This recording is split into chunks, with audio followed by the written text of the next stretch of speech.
for the Back off, he's only Boxing Day clapped. special. Why? You should or should not be buying The crowd going mentally. insurance write-off. So, morning. Good morning. Good morning, gents. Good morning, listeners. Welcome to Drive Time. This morning, Boxing Day special. Dave, are you here with us? Michael?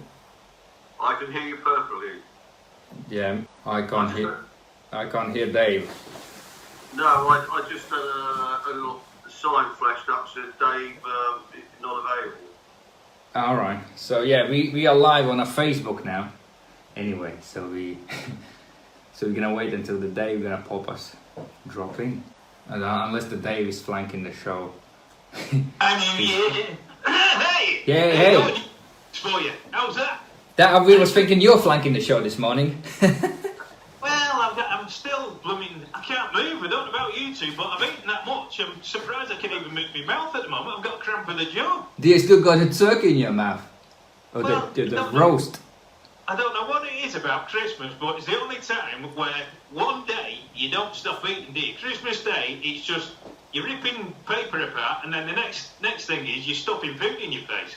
Yeah. Not So- a good look. Did you guys had a great Christmas Eve? Yeah, well, I was all right. What about you, Michael? How did you get on? Yeah, fine. Yes, good, peaceful. How I like it, after a busy year. Very good. Did you have a cracker to pull? A few. The French don't know what a cracker is. You give them a cracker, they look at you, think it's a bloody landmine. You go, huh? What's that? Now they think that that's probably some sort of sweet. You have to open it and there's a candy in it. Oh, I tell them. Well, so, I told the neighbour, I said, you pull that and you get a great prize. They go, oh, great. So when they pulled it, the big bang goes off and they scared themselves to death. They only said something else there, but they scared themselves to death. And then they open it up and go, what's the prize? And then A crack. that's a little thing in there. And then I was like, well, it's actually a memento, and what it means is you've won a 2-week holiday in Syria backpacking. And they go, oh my God. That's a really nice holiday, I would say. Oh, it's quality. Keep running, you don't walk, you keep moving. Yeah. Then you get arrested. You never put weight on over there, I tell you. You burn the calories off like never before. Oh You yeah. see the book before coming at you with a rocket launcher on the back of it. It's called post-Christmas camp. Well, that's another thing. That's what I was going to say to you, right, Michael? Have you ever had to go out to Syria to do a vehicle check on an ISIS vehicle?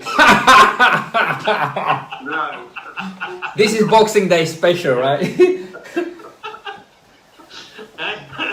Special delivery.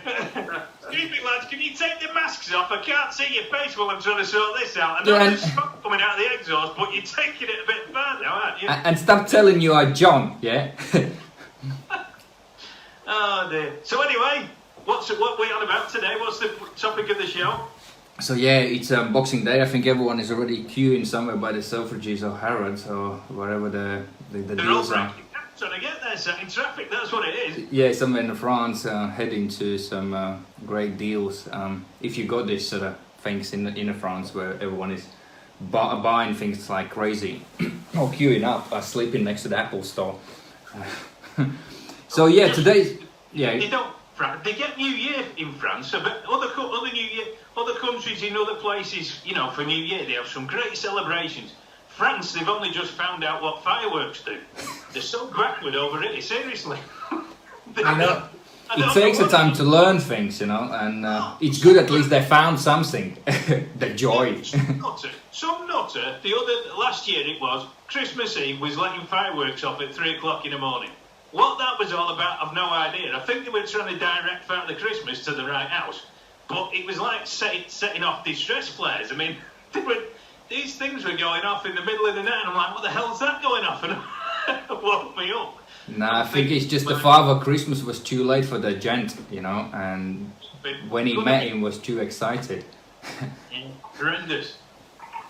So anyway, over to you two boys. What we're going to waffle on about then? Yeah, today's special is whether you should be buying or you should not be buying insurance write-off.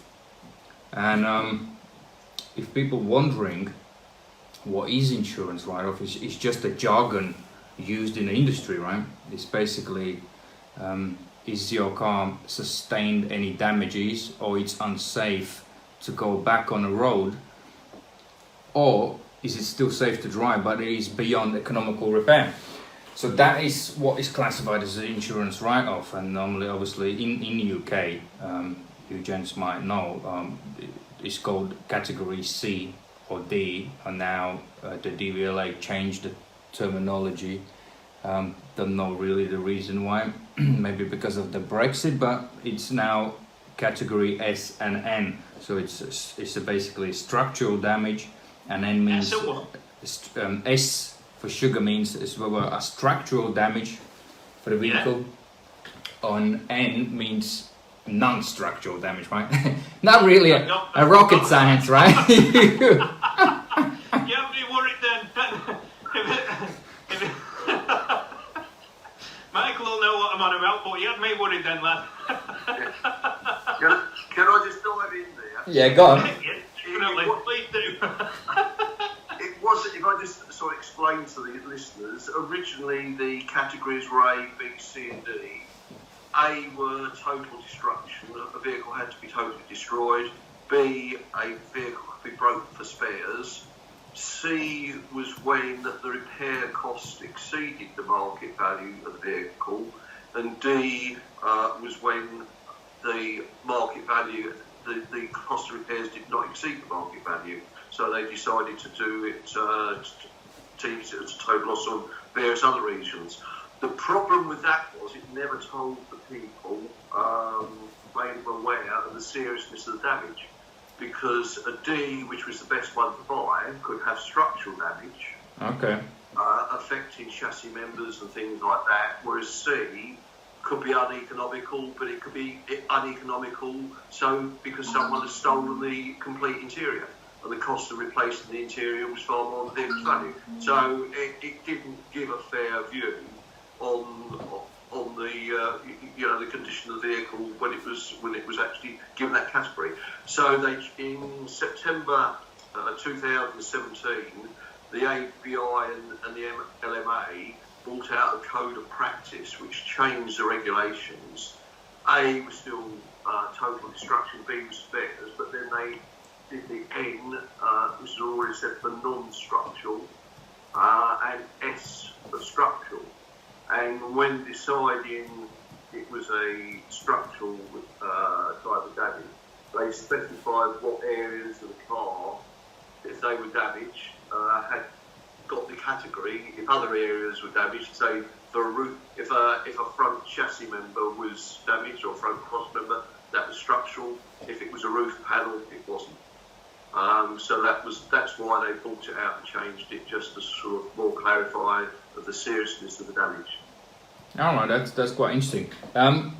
Regarding the Cat N, right, which is non-structural, so that means if the roof panel is slightly damaged, that will be classified as a non-structural damage. Well, yes. If it was, yes. I mean, that was just an example. That they consider that for some unknown reason as non-structural. Yes. So yes, a roof could want replacing, but they would consider it as non-structural. So that was before.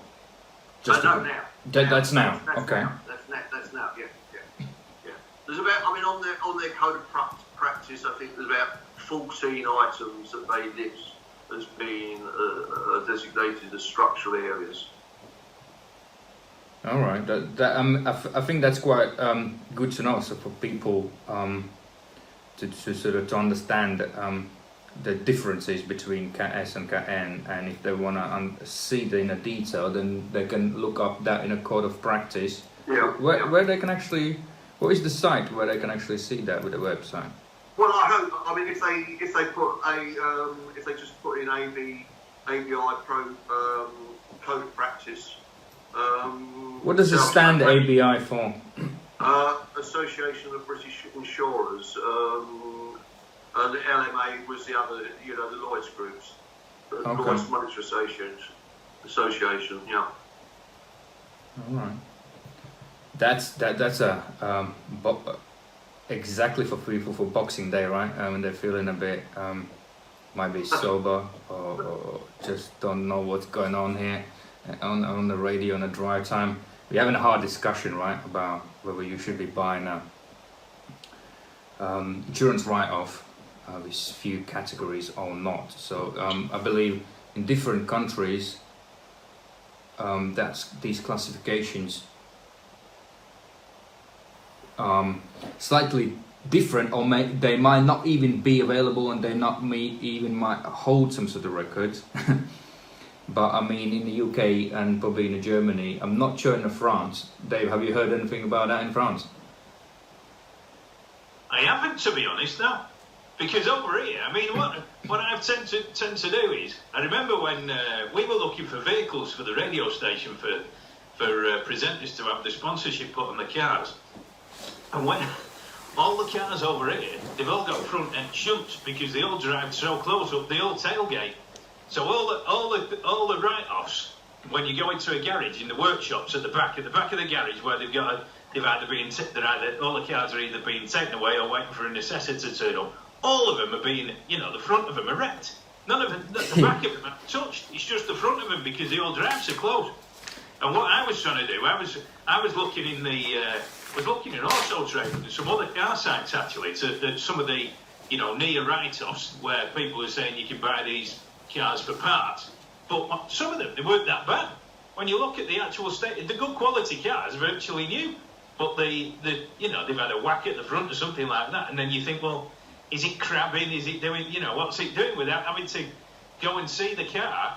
What's the state of the car? And we ended up getting two BMW 318s, sport versions from the UK, which were absolutely bang on, but I'm still looking for vehicles for the presenters that we can obviously use as well, the mobile billboards at the end of the day for advertising.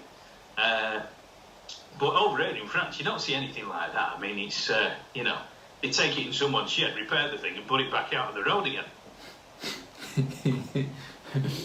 Michael, what do you think that? You have to love the French drivers, right? Like, same probably in Italy as well. It's just, they're great drivers. You can hear the welder's lamp being lit up, you hear, and you're going past someone's head, think, geez, what's that in the back there? It's get N, then it turns out in the get N. I think probably, do you know why? Probably I haven't actually looked at, I'm not sure whether Michael knows about French. Do they have any categories, the insurance write-offs, do they listing similarly like in UK? But we can kind of call it, yeah.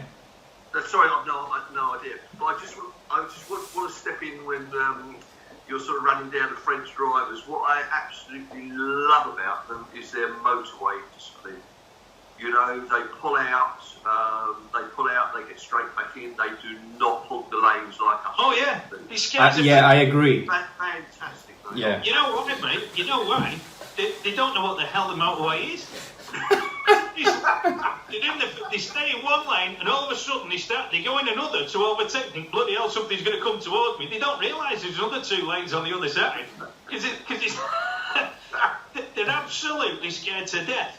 And they go like the clappers. They'll get in the outside lane, they'll do 80, and they'll fly past you, and it'll say 130. The first time I got on the French motorway, I'm thinking, God, you're allowed to do 130 on here. So I was doing 130, not realising it was kilometres hectic. Yeah, I was nearly at the point of taking off. I was going through the safety procedure with duty free in the back when I was going along the first time. But anyway, then this guy's in front of, well, it was on the motorway a few days ago, going to Nantes, and there's nothing on the motorway. You never hit a traffic jam over here. I mean, yes, because you have to pay the toll charges all the time. Yeah, well, it's €7. I mean, for wherever. For every bit of piece of 10 kilometers, €10, €10, and then you have to come back. And Bobby, the French is tight, and they just. Well, no, you play your cards right. If you're going to see a woman, you don't have to come back, do you? You just go there. You just go and hope you get your locks in, and then come back a couple of days later when you might have had a paper round and a milk round, made a few quid, and come back again. That's the idea. Plan B. Or got a hot air balloon. You don't want to do a hot air balloon and tie your car to the basket underneath it. That's easy. Now, Dave, Michael, can you? I've been driving in France, right? And can you explain me this sort of mystery or phenomena? Sorry. Seriously. I was saying to you, have you been driving around in France with that cap on? With what cap on? With that cap, you look like handicap. Oh, you're talking about my hat? Yes. Nah, at that point I didn't have the hat. Nah. So you're looking live on a Facebook. All you need is a bunch of onions around your neck as well. Now you've got the French beret, you've got the Latvian cap, and I don't know what's the big thing that they eat over there in Latvia. The apple. Apple. Well, get a few apples around your neck, wear your cap, and you'll be laughing. And they would think, what the heck? Where's the guy from? You know, he doesn't look like he's from. Then you won't get a toll charge. It's if you press that button when you get to the toll and you tell them, I haven't got any money, and the woman comes walking over to you, bigger than blocks. I mean, they're massive, these women. They're bigger than the barrier. At least I can give her an apple. Yeah, well, no, the thing is, you're worried about a barrier coming down and hitting the car. What they're more worried about not paying and the woman getting a grip of you and pulling her out of the car. Because they're massive. Some of these women on these toll things, they think, crap, where did they get them from? They're like prison warders.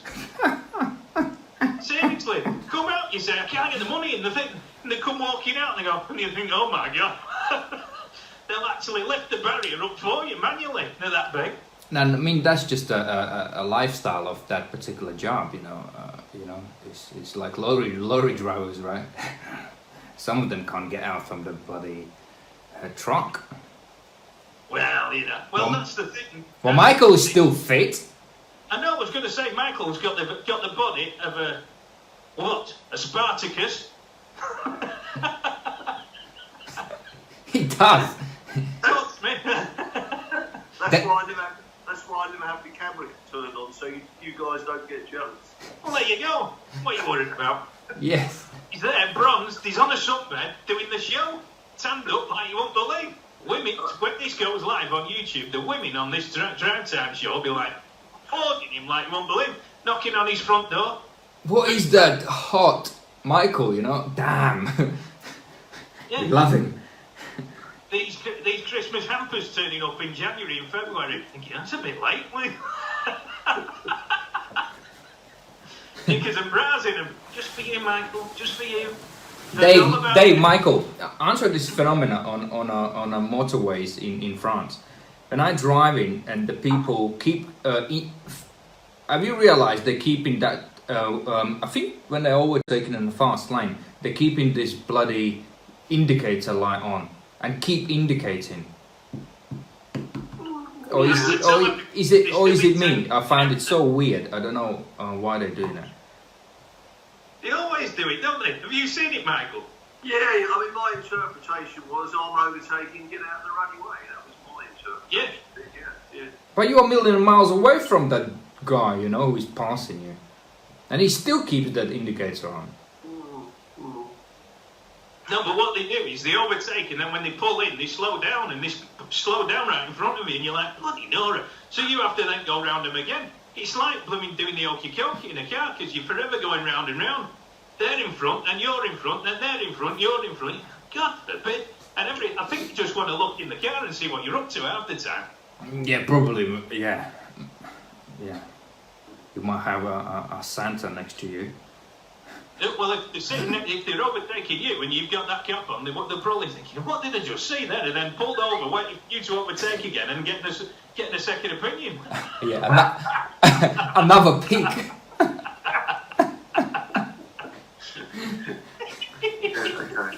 Oh, man. Well, this dog is take the cap off. Did we double on listeners count just now? No. Two are listed at the moment that want to buy caps. I've had emails in saying, where do we get them caps from? You get a disabled sticker for your car as well with them, apparently. Mother and baby pal. Yeah, if you want those caps, then just email Just email us in at expectradio.france@gmail.com. You know these spaces at supermarkets where it says parent and baby parking. I pulled up with my old fella one day in the car. I'm 50 now. My old fella's 79. We pulled up outside Super U in one of these parking spaces. My dad went, "What are you doing?" I said, "Well, parking here." And he said, "You can't park here. It's a mother and baby parking." I said, "Well, I'm your son and you're my father." You're spot on. Yeah, you're spot on. Oh, no age range on that was there? He looked at me as if I was daft. He said, "Are you for real?" I said, "No, just get out of the car now. Go on."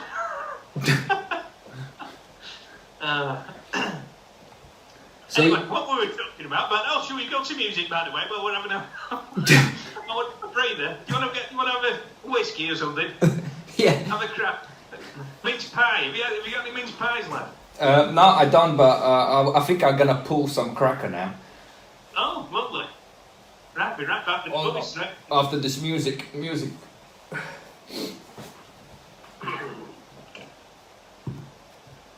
Did you left us? Yeah. So yeah, Michael, we're on a Facebook Live as well. So. Okay, fine. Well, yeah, whatever then. So you can switch it on. At least you can see me. I don't look like a Santa Claus this morning, but I got my hat on, so I'm hiding my baldness.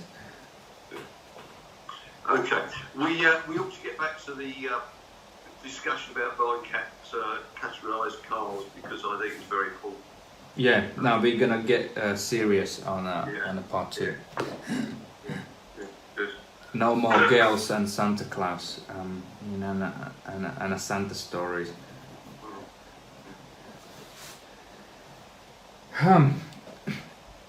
While we waiting, obviously, for this tune to run out, probably they choose again something, I don't know. Nothing comes in my mind, but with Whitney Houston, crying something. But would you buy a cat insurance write-off? No. Yeah, I think I would not as well.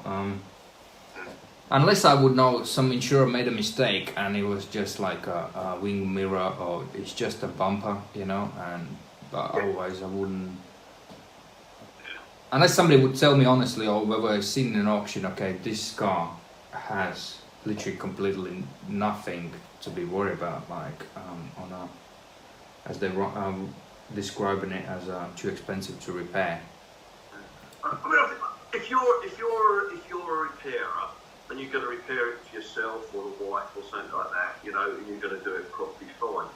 But not actually buying one that's already done repair. It's too risky. It's too risky. You don't know whether it's been repaired properly. Which is quite honestly, you can say that about cars that go off for ordinary accident damage. You're in the hands of repairers. You don't know whether they've repaired them properly. Yes, yeah. And believe me, I've seen plenty of evidence of it. They don't. Oh, I do actually. I did yesterday one Cat S, and I did day before one Cat S. And most of the time, it's just a bodged up repairs. So much fuel is used, and you can see they're not repaired properly. Cable ties used to like harness hanging in a cable tie. Yesterday I had 18 plate Fiat 500, and it was a Cat S, right? I mean, spray work's not been done properly. You want it to be done better. Full of food or mince pies or turkey or beef, whatever you've had for your dinners yesterday. I mean, I'm sick to death of looking at a turkey butty now, but anyway. I had something healthy, I didn't have anything heavy. So, What, you have a Ribena? No, I actually had chicken biryani, for Christmas. Chicken biryani?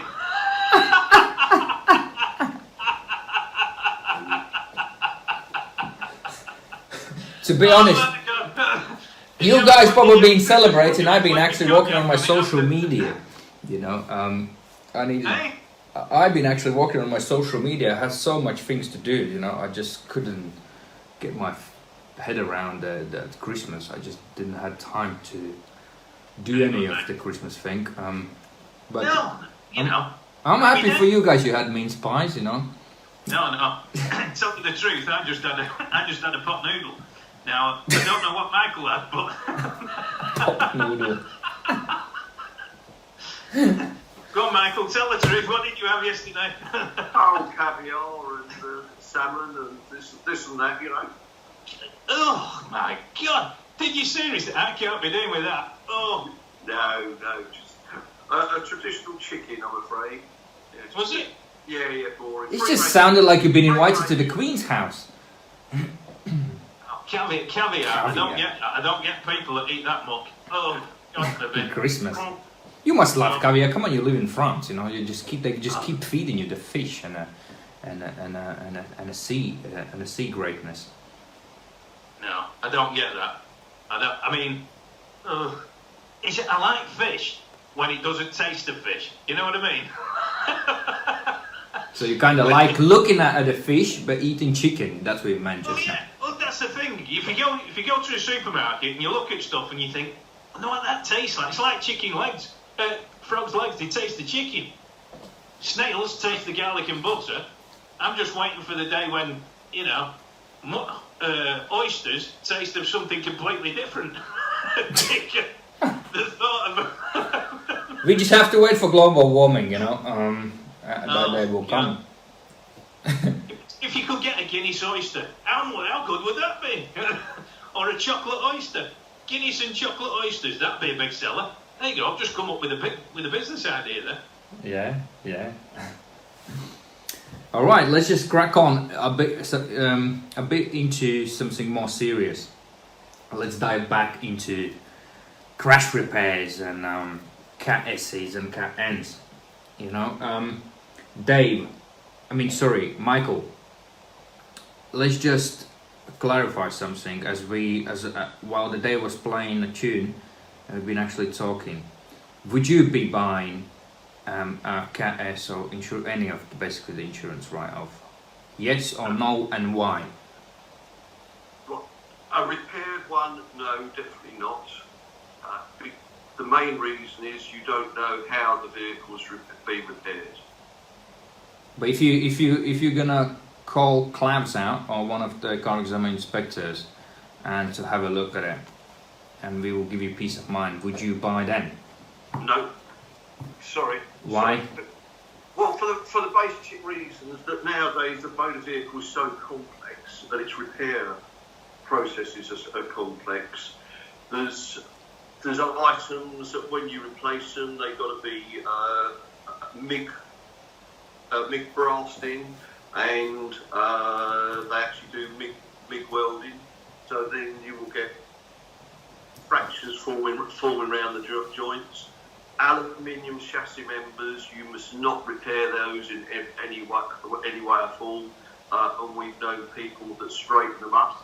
Again, that can suffer from sort of fatigue in 6 months, years time, leading to eventual failure. That's on structural repairs. It's quite honestly, it's a minefield. One of the items that makes it a category S is a seal panel, because it's got to protect you from side impact. People can let sections in, not weld it properly. They can pull them out, use filler. You just do not know. And what you've got to remember is my life just deals with things that go wrong. I never see the good things. So you could have a vehicle repaired properly and safely. At least if it goes off to insurance, if it's been subject to insurance claim, it's got some form of sort of guarantee and some form of comeback. On a repaired write-off, no. And quite frankly, what you pay for a category N or category S is probably I talk about a repaired one. Is probably you could go and buy it off of British car auctions for similar sort of money that hasn't got the history, because they don't. They if they were selling them, I don't know, considerably under trade value, it might be financially viable. Attractive, but I don't think it's even attractive because what they seem to be going between trade values and retail values for these repaired write-offs.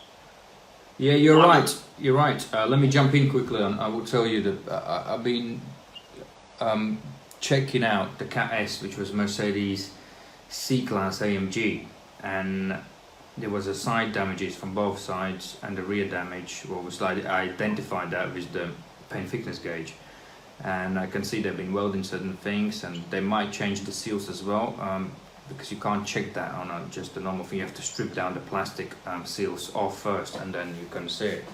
And basically, I gave the guy the logical. He made a sensible decision, right, based on the simple findings. And I said, look, how much is the car, right, and how much is that particular car when it's not an insurance write-off, when it's just a normal vehicle used second-hand. The difference between Cat S and the same spec, which was AMG Sport trim on it, yeah, it was only $2,000, right? You're buying a car, I think the car was for 20,000, and the decent car, non-structural, non-N or whatever, it was like 23, 24, you know, or 22. So technically, he's buying something where he will have to take his girlfriend out, or maybe the kids out, and kind of car which has been completely resprayed, and it wasn't original color. It was some sort of metal gun grey, like similar like on these Audi A3s and Audi TTs. So the Merc that actually didn't have that in that color. It was obviously, it looked quite hot. Yeah, I agree, but. And that was the main reason why the guy was wanted to buy this car. The way it looked, not because the way he actually had some issues on the vehicle. So, as Michael is right, you know, there's no great savings. You know, you rather add those $2,000, $3,000, buy a nice car, and enjoy it. And then when it will come to the resale value again, when the car gets older, we're talking about more like 17 plates, 18 plates, 16 plates. You'll get more value than if you would be buying like a Cat S or Cat N, because people looking at them quite funny, right, Michael? Yeah, no, I 100% agree. There's another drawback as well. When you come to insure it, and an insurer looks into the database and finds it's been a previous total loss settlement that's been made, they will insist on an engineer's report before they will insure that vehicle. Is it, Michael? Yeah, I know this is a valid point, because we have actually customers phoning into the CarExamer and asking these things, and every time you check the car changing owners, and different owner would try to get an insurance, the insurance company would ask that validation every time. Right. This is just a one-off after the accident, when you haven't been insured for some time, and somebody insures it again. No, if you're the owner of the vehicle and you've had the report carried out, if you keep the vehicle for 4 or 5 years and you change to 3 or 4 insurers, that one report will last you for that period. If you sell the vehicles to someone else, they would have to go and have another report on it. And the reason why insurers want reports on these vehicles is because people like me have to do it.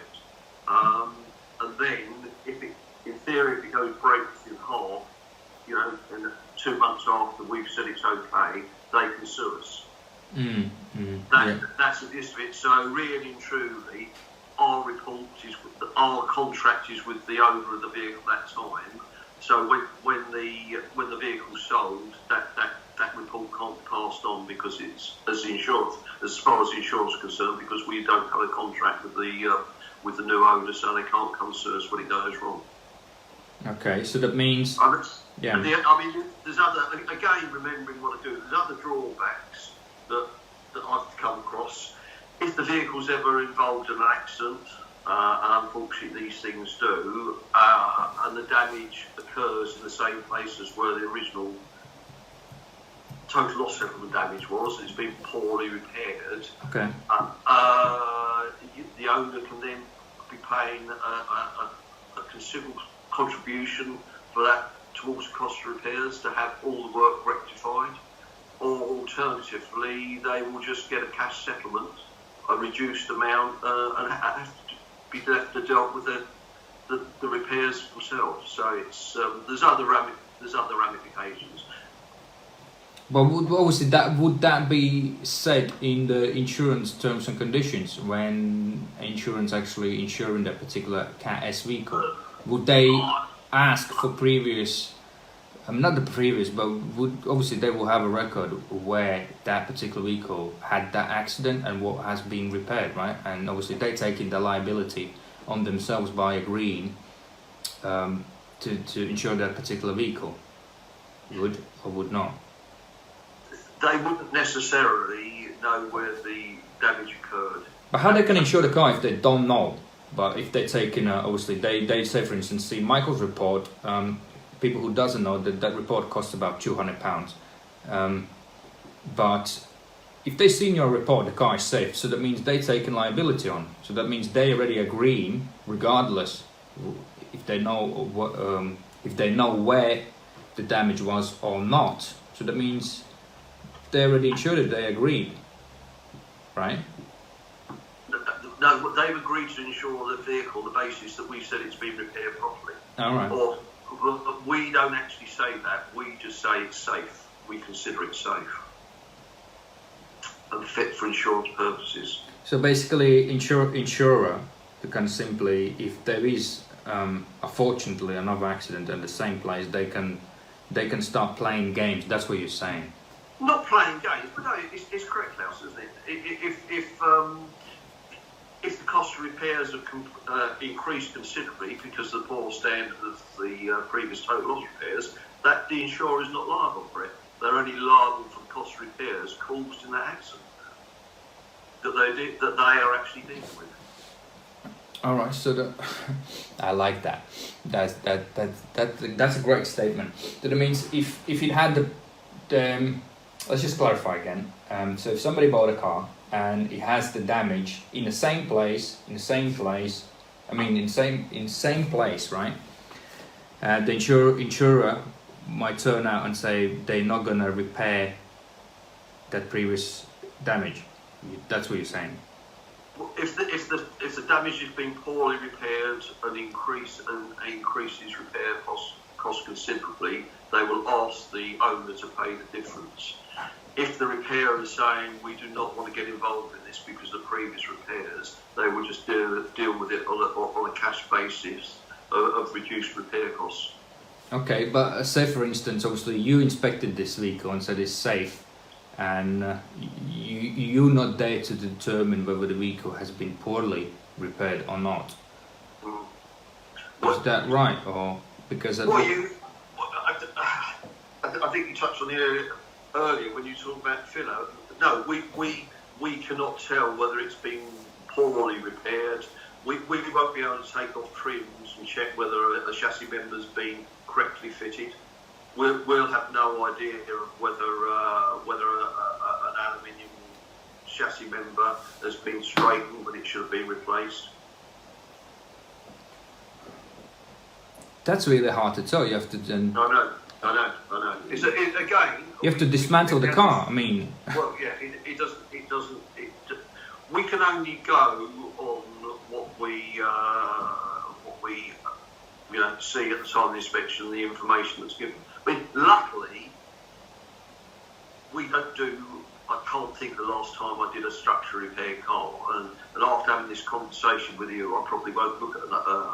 I won't deal with a structurally repaired car in future. I think I think this discussion has opened up my mind to what sort of minefield I could be slipping into. So. Yeah, so I'm just thinking there's something is boiling in my head now, right? Yeah. I mean, the thing is, normally the sort of thing that we do is normally it's an owner. They've had the vehicle for years. It can be safely repaired with second-hand parts, bumpers, wings, things like that, bonnets. So the owner retains it. We've got photographs of the damage before. We know what's been done. We can see what's been done. The second-hand items are fitted, etc., like that. So I think we are very happy to go out and do that sort of thing. For someone that's actually bought a repaired category S vehicle and wants us to do, I think the answer is no. We would want to get involved. All right, because you can't have the evidence what has been done previously, right? Yeah, we need to be we need to be happy. We need to be happy on what's gone on. Yeah, I know. I deal with this as well. When I ask these people, when I check Cat S, right? Obviously, we don't check what Michael's independent vehicle says. So we helping people to make to buy a great car, right? So that means there's no shady repairs done, nothing gonna fall off. So that's what our job is.